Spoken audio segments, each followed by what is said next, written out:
Hey guys, this is Priyanka Chhabra and you all are welcome to my channel. तो आज हम एक बहुत ही इंपॉर्टेंट चीज़ के बारे में डिस्कस करने वाले हैं. Last 2 months preparation strategy for JEE mains 2020.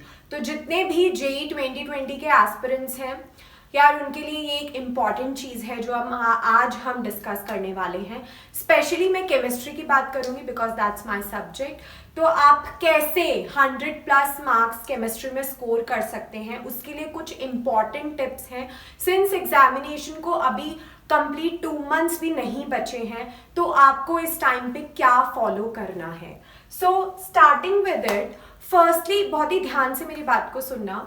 Out of physics, chemistry and mathematics, आपका जो केमिस्ट्री है, this is such a subject that is relatively easier than the other two. कैसे, मैं आपको बताती हूँ. मेरा खुद का पर्सनल एक्सपीरियंस भी है and as per the previous year trends as well. अगर आप पिछले 5 साल या 10 साल के पेपर्स को देखेंगे तो उससे आप ये एक स्टैटिस्टिकल एनालिसिस लगा सकते हो कि जो आपका केमिस्ट्री है उससे मेंस के एग्जाम में स्ट्रेट फॉरवर्ड क्वेश्चंस पूछे जाते हैं. एंड ट्रस्ट मी, जो आपका 70 to 75% का जो पेपर होता है वो डायरेक्टली एनसीईआरटी बेस्ड पेपर होता है. Only 10 to 15% of the exam is tough. I am only talking about chemistry. Alright, अगर आपके 30 क्वेश्चंस हैं तो उसमें से 26 से 27 क्वेश्चंस ऐसे होंगे जो आप बहुत ही इजीली कर सकते हो. वैसे तो बहुत ज़्यादा टफ नहीं होते, इजीली हो जाते हैं, बट एक आध क्वेश्चन ऐसा होता है वो यूजुअली यार जो टॉपर होता है वो भी स्किप करता है. तो हमारे को हाईएस्ट स्कोर करना है, बट किस तरीके से करना है उसकी कुछ स्ट्रैटेजी होती है. तो अब इसको अच्छे से डिस्कस करते हैं, ठीक है. तो सबसे पहले मैं पूरा का पूरा आपका डेटा जो मैंने प्रीवियस ईयर्स का एनालिसिस किया है उससे ये बता सकती हूँ कि out of your physical, inorganic and organic, जो फिजिकल का वेटेज है वो कंपैरेटिवली ज्यादा है. जाहिर सी बात है यार, क्योंकि देखो जो फिजिकल है उसके टॉपिक्स भी ज्यादा हैं, तो फिजिकल ऑलमोस्ट मतलब 60% वेटेज लेती है. इन तीनों की अगर हम बात करें तो 60% जो है आपकी फिजिकल केमिस्ट्री ही वेटेज लेगी. इनऑर्गेनिक से 6 से 7 क्वेश्चंस पूछे जाते हैं which accounts for your 24 to 28 marks. Organic में भी कुछ 20 से 24 मार्क्स का जो है वो आता है पोर्शन, ठीक है. तो अब बात आती है कि हमें क्या टॉपिक पढ़ना चाहिए. देखो, इजी टॉपिक है तो यहाँ पर सिलेक्टिविटी ज़्यादा वर्क नहीं करती है. जितने भी पेपर्स उठा के देख लो, अगर 30 क्वेश्चन केमिस्ट्री से पूछे जाते हैं तो वो ऑलमोस्ट हर टॉपिक को कवर करते हैं.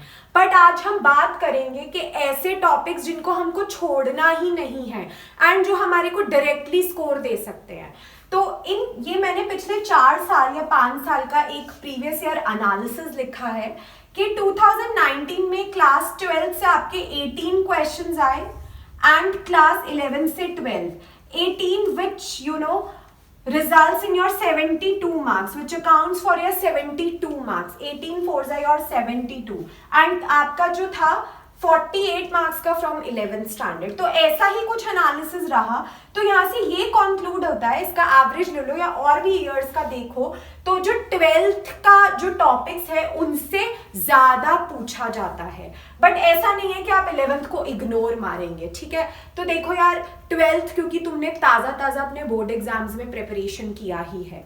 अगर जिसने बोर्ड एग्जाम में बहुत अच्छे से केमिस्ट्री के 12th में प्रिपेयर किए हैं टॉपिक्स, एनसीईआरटी के ही लगा लो, तो उसके लिए कुछ डिफिकल्ट नहीं है मेंस के साथ बीट करना, नॉट एट ऑल. तो देखो, अभी इस मोमेंट पे ये मैटर करता है कि आपको कोई भी किताब अलग से नहीं उठानी है. 2 साल आपने कोई दूसरी किताब नहीं पढ़ी और आप अभी सोच रहे हो कि मैं ओपी टंडन खोल के बैठ जाऊं या मैं एमएस चौहान के बैठ के उसकी थ्योरी पढ़ने लग जाऊं, तो that is the waste of time. अभी के टाइम पे थ्योरी पढ़ने का कोई फायदा नहीं होने वाला है. अभी के टाइम पे सिर्फ और सिर्फ आपको क्वेश्चन प्रैक्टिस से ही आइडिया लग सकता है और आपकी रिविजन से. तो अब मैं बात कर रही हूँ सबसे पहले क्लास 11th के ऐसे टॉपिक्स जिनको आपको बिल्कुल नहीं छोड़ना है, क्योंकि 12th तो अभी ताज़ा दिमाग में है लेकिन 11th भूल चुका होगा. तो 11th के कुछ 4-5 टॉपिक्स हैं जिनको हमारे को देखना ही देखना है. तो पहले बात करते हैं मोल कॉन्सेप्ट की.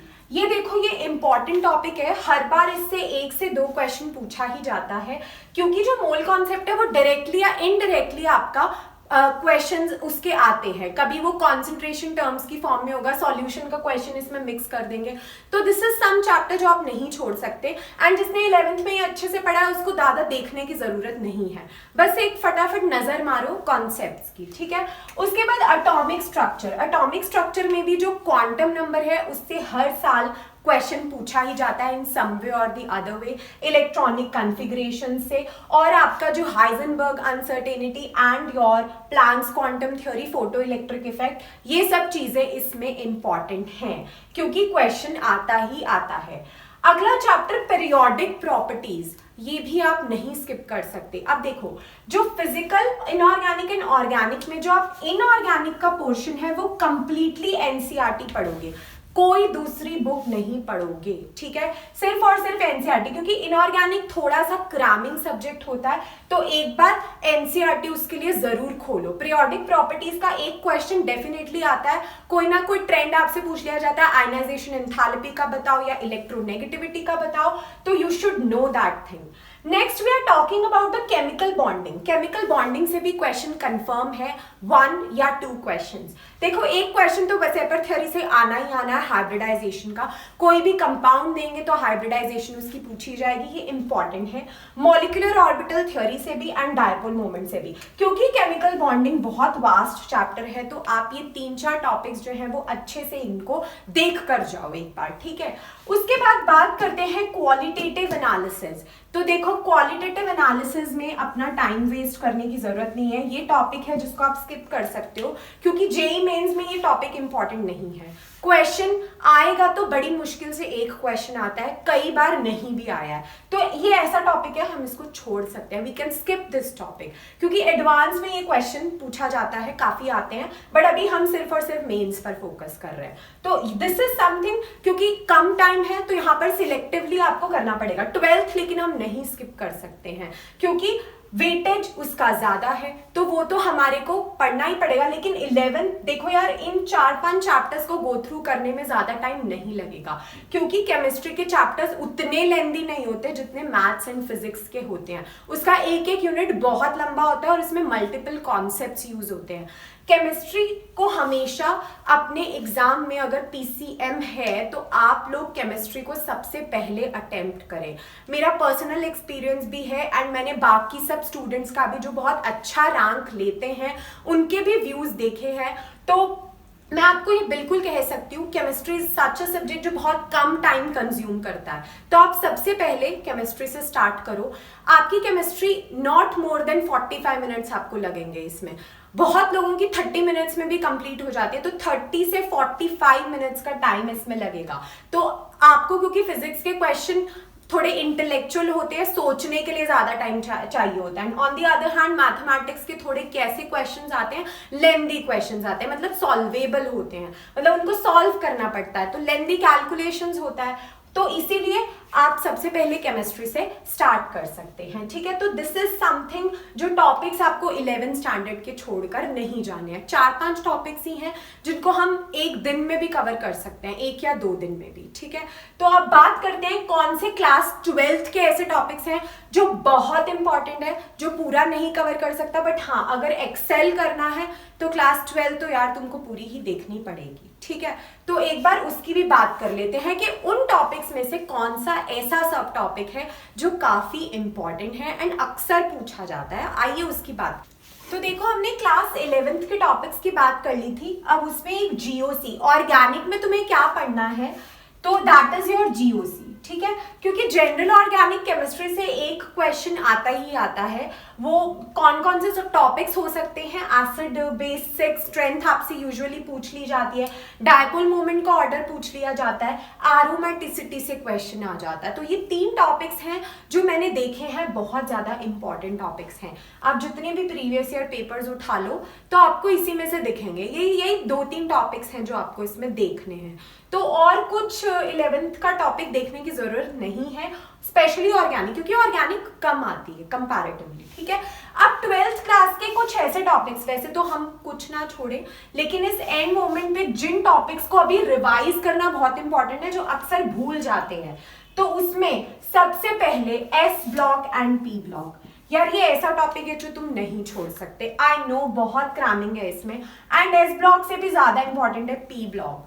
तो इसमें आप एक काम कर सकते हो, क्योंकि ये रटने वाला है थोड़ा, रिएक्शंस बहुत हैं इसमें, आपका 15 ग्रुप, 16 ग्रुप, 17, 18 लंबा चैप्टर है। कंप्लीटली एनसीईआरटी को दोबारा गो थ्रू करो, ठीक है। 2 से 3 घंटे का टाइम लगेगा, क्योंकि तुमने पहले ऑलरेडी पढ़ रखा है। एनसीईआरटी को जरूर गो थ्रू करना ही करना है। पी ब्लॉक के लिए डायरेक्टली लाइन से क्वेश्चन उठकर आएगा, क्योंकि आपको पता होना चाहिए रिएक्शन हो रहा है, कौन सा कंपाउंड बन रहा है, XeO4 है, O4 बन रहा है, क्या बन रहा है इसमें, तो आपको वो चीजों का आइडिया होना चाहिए, ठीक है। एंड इसके लिए आप एक काम कर सकते हो, एक अपने हैंडी नोट्स खुद बना लो, उसमें छोटी छोटी हैंड राइटिंग में लिख लो एक पेज के पी ब्लॉक में आपने क्या क्या पढ़ा, मतलब पूरे चैप्टर का आप एक क्या लिख लो, जेस्ट बना लो, ठीक है।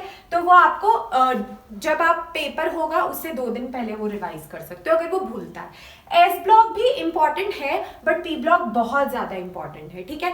एस ब्लॉक का क्योंकि काफी मैक्सिमम पोर्शन पीरियोडिक में भी आप कवर कर लेते हैं, जो आपका आयनाइजेशन, एंथैल्पी और ये सब चीजें होती हैं, तो आप पी ब्लॉक जरूर देखो, और एस ब्लॉक भी एक बार देख लेना, आप अपनी एनसीईआरटी से ही आपको ये देखना है। उसके बाद आते हैं कोऑर्डिनेशन केमिस्ट्री। यार ये इंपॉर्टेंट चैप्टर है, बहुत ज्यादा इंपॉर्टेंट है, इससे 1 या 2 क्वेश्चन पूछा ही जाता है on the basis of your isomerism, या फिर CFSE से तो आता ही है, कभी कभी कैलकुलेशन आ जाती है और आपको ऐसे इसमें पूछना, मतलब आपको पूछ लिया जाता है।